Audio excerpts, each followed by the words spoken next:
जब पहलगाम में आतंकी हमला हुआ और निर्दोष लोगों की जान चली गई, उसके बाद से पूरे देश के अंदर एक आक्रोश था। आक्रोश इस बात को लेकर था कि आखिरकार कैसे ये आतंकवादी अंदर घुस जाते हैं और कैसे ये हमारे निर्दोष सिविलियंस के ऊपर अपना कहर ढा जाते हैं और चले जाते हैं। और ये पूरे देश में ऐसा माहौल था कि पूरा देश एकजुट था और पूरा देश कह रहा था कि बदला चाहिए, हमें बदला चाहिए, हमें बदला चाहिए। पूरा देश कह रहा था ये बात, पूरा विपक्ष कह रहा था, पॉलिटिकल पार्टी जितनी भी हैं विपक्ष की, वो सारी देश की सरकार से, शासन से कह रही थी कि हमें चाहिए, हमें बदला चाहिए, हमारे सिविलियंस के ऊपर जो आतंकवादियों ने कहर ढाया है उसका हमें बदला चाहिए, पुरजोर बदला चाहिए, हम लोग आपके साथ हैं। पूरी जनता ने कहा और पूरा पॉलिटिकल पार्टीज ने कहा। यहाँ तक कि असदुद्दीन ओवैसी जो हैं, जो कभी कभी इस्लाम के ऊपर उनका जो विचार है वो अलग हो जाता है, किसी किसी कानून के ऊपर देश विरोधी बातें नहीं चलती हैं, लेकिन असदुद्दीन ओवैसी जिस मजबूती के साथ खड़े होकर और कह रहे थे पाकिस्तान मुर्दाबाद, पाकिस्तान मुर्दाबाद और हिंदुस्तान जिंदाबाद, तो देश के अंदर जो जनता है उसके अंदर एक और उसके अंदर एक मजबूती मिली, संबल प्रदान हुआ कि इस देश का मुसलमान जो है, जिनके ऊपर हमेशा से आरोप लगता है कि इस देश के मुसलमान जो है वो भारत के नहीं है, वहाँ के भी जो लीडर्स हैं, मुसलमान के भी जो लीडर्स हैं, वो बिल्कुल पुरजोर तरीके से भारत के साथ खड़े हैं और भारत के साथ मजबूती के साथ खड़े हैं, भारत की सरकार के साथ, शासन व्यवस्था के साथ खड़े हैं। लेकिन जब पहलगाम में हमला हुआ, हमले के बाद से लगातार पाकिस्तान सीज फायर का उल्लंघन करते रहा। देश की जनता जो है वो कहती रही कि हमें बदला चाहिए, बदला चाहिए। सरकार जो है लगातार, वर्तमान जो मोदी सरकार है, प्रधानमंत्री मोदी लगातार तीनों सेनाओं के अध्यक्षों के साथ, NSA, रक्षा मंत्री, गृह मंत्री, सबकी हाई लेवल की मीटिंग चलती रही। मीटिंग पे मीटिंग चलते रहा, दिन में 2-3 बार मीटिंग चलता रहा। और जब ऑपरेशन सिंदूर हुआ तब पाकिस्तान बिलबिला उठा।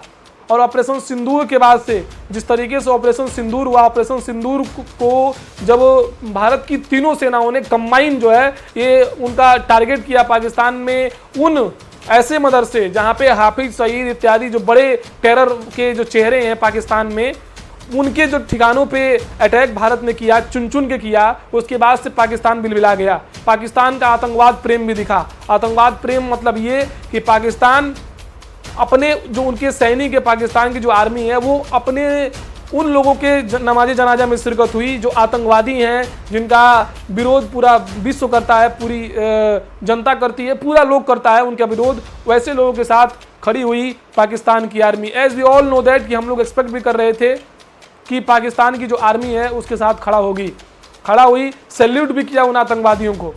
और उसके बाद से अनडिक्लेयर्ड वार भी शुरू हो गया।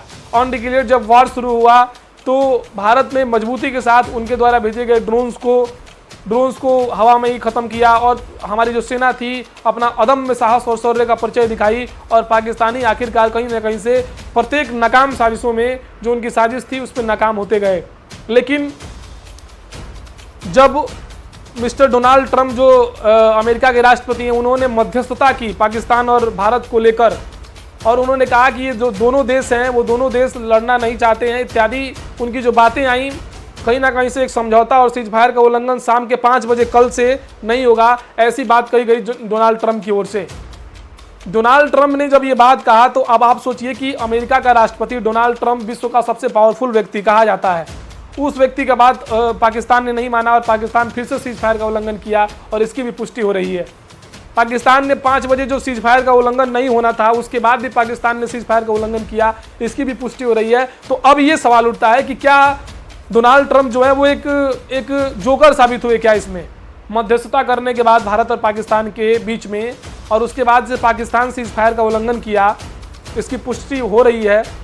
और उसके बाद से सवाल ये उठ रहे हैं कि डोनाल्ड ट्रंप एक जोकर है, उनका बात पाकिस्तान जैसे देश नहीं मान रहा है। पहले तो आपने लोन दिया, पहले विश्व बैंक की ओर से पाकिस्तान को लोन मिला, उसके बाद से आप इन दोनों के बीच में मध्यस्थता कर रहे हैं, आप दोनों के साथ मियाँ मिट्ठू बनने की कोशिश कर रहे हैं। और उसके बाद से आपका ही बात एक आतंक को पनाह मानने वाला देश, आतंक को पनाह देने वाला देश नहीं मान रहा है। क्यों? क्योंकि उसके साथ तुर्की है, तुर्की की बात कर रहा है, तुर्की हमारे साथ है, ड्रोन्स भेज रहा है। कहीं ना कहीं से भारतीय सेना ने भी ये कहा है कि जो ड्रोन्स हैं ये अभी तक तो तुर्की के से बने हुए हैं, ऐसा प्रतीत हो रहा है। तब आप लोग सोचिए कि क्या डोनाल्ड ट्रंप जो है वो वाकई में एक जोकर है। इसके बाद से सोशल मीडिया पर लगातार ये बातें चलने लगी कि जिस तरीके से इंदिरा गांधी ने जब इंडिया पाकिस्तान का, जब 1971 में पाकिस्तान से बांग्लादेश अलग हुआ, इस देश की आयरन लेडी प्रधानमंत्री इंदिरा गांधी ने अलग करने का काम किया, पाकिस्तान जो बड़ा हो गया था उसको बांग्लादेश के रूप में। लेकिन क्या 1971 के भारत में और अब के भारत में अंतर नहीं है। सवाल ये उठता है, कुछ लोग सोशल मीडिया पर पूछ रहे हैं कि क्या हम लोग इतना ही करके छोड़ देंगे, बार बार हमारे सिविलियंस की जान जाती रहेगी?